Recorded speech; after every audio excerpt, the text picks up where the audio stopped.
lot of questions. Innocent until proven guilty.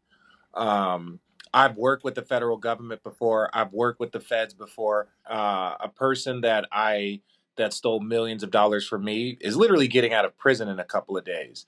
So I'm very familiar with wiretaps and how the FBI works. The FBI, it is a lot of performative stuff. And I'm not saying nobody's guilty, but it's Operation Royal Flush and something else, nothing but net. It's like they're they this is an opportunity for them to take a lap around the park. So you gotta like understand what's going on here. So there are questions. Okay, so is an illegal poker ring. So who the victims were people that went to an illegal poker game and had illegal shit happen to them, right? So like that's one of the things that I'm like, okay, well, okay, I don't know what's going on there. As far as the names of people, there's two different things here. There's sports betting and gambling, which is illegal, right? Like we know that that's the integrity of the game. None of us will stand for it. Then there's illegal poker games. Those are two different things. Now they might have been run by the same crime family. I don't know any of that stuff. But if you're playing, we've all seen Molly's Game, right? The movie where the Hollywood guys were getting in trouble for doing that, especially when poker blew up in the mid 2000s.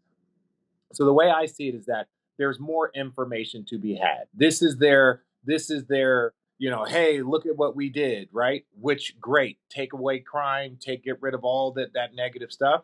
But it's still, I think there's so much more information to go out.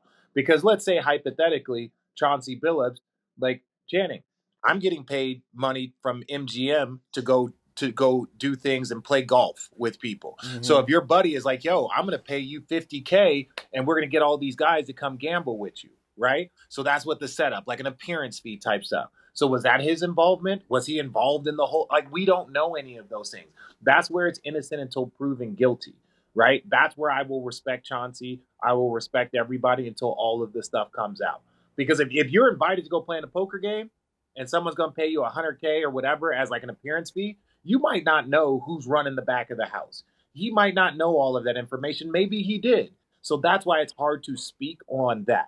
Now, as far as the Terry Rozier, completely separate conversation. And when I talk about performative, do we think that the FBI made a arrest on the start of the NBA season? Do we think that they announced the Malik Beasley stuff at the start of free agency? They want as much news and as much press as possible.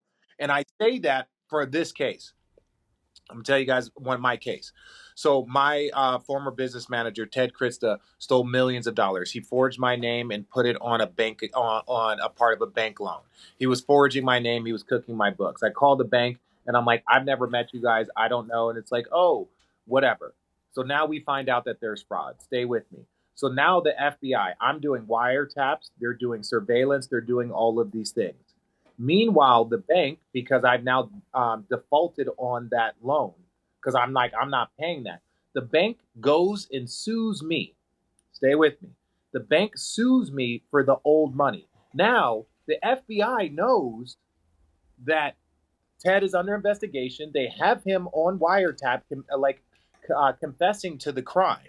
The bank knows this, and they're still suing me. So now I go to the FBI. Hey, can you guys help me against this bank because they're suing me for $1 million to something that you guys know is fraud.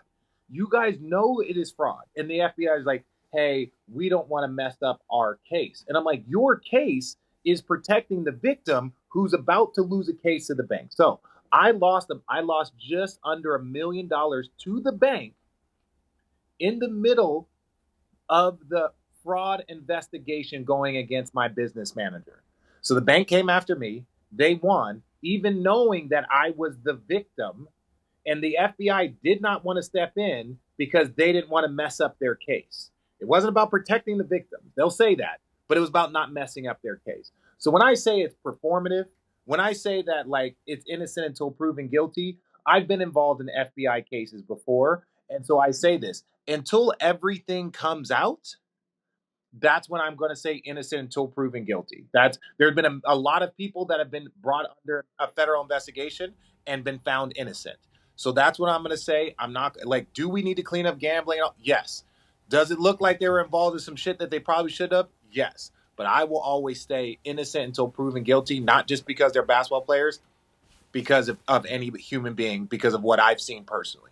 I was going to say, because of your own personal. Shout out, it was Bank of Arizona. Bank of Arizona, they're a bunch of frauds. They knew that they were doing it.